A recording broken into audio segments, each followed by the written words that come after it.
These sweet little water buffalo calves are less than a week old, but they already play a major role in the way things work at Fading D Farm near Salisbury. The idea to raise and care for water buffaloes came to David and Faith DiLoretto as they were nearing retirement.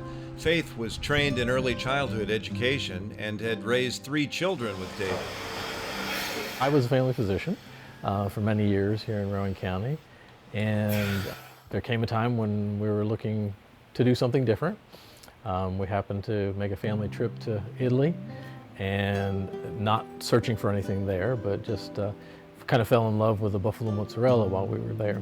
And so we got home and said, oh, let's get some more, and we realized nobody was making it here in the United States. Since that time, the DiLorettos have located a handful of buffalo mozzarella producers in the United States, but none within 500 miles of Rowan County. There's one in Maine, one in New York State, one in California, one in Texas, and one in Colorado, and us.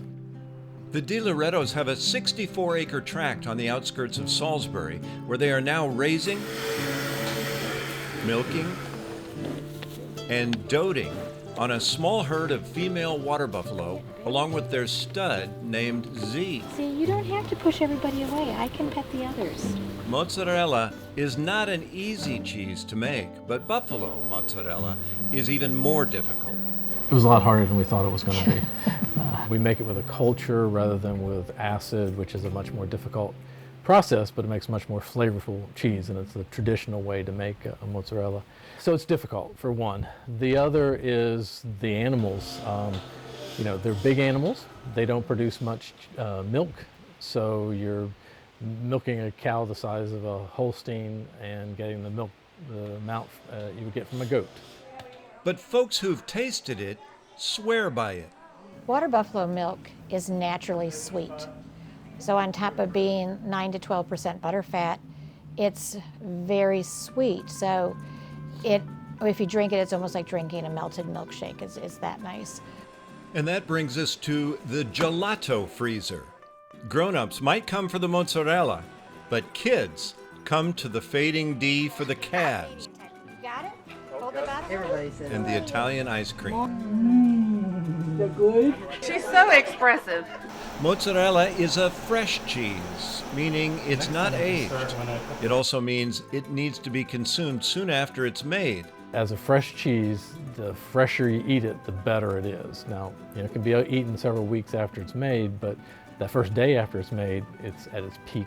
Anybody who's traveled to Italy and had the mozzarella knows it's completely worth it to get the fresh cheese as soon as possible after it's made. The best place to get it is right where it's made. But don't be sad if you want some and you can't get it at your local grocery. The trip to Fading D Farm on Saturday pickup day is well worth the effort. It is possible to find Fading D's water buffalo products in stores near the farm. That information is current at their web address, which we'll give you at the end of this story. But nothing beats the in-person visit. Tours are available by appointment, and the DiLorettos are always excited for their buffaloes to get all the socialization possible. Do know that if there are very young, unweaned calves when you visit, you might be put upon to bottle feed them. Fading D Farm is at 295 Fading D Farm Road in Salisbury, and their farm store with all of that delicious mozzarella cheese is open. For more information, give the farm a call at 980-330-8189 or visit them online at fadingdfarm.com.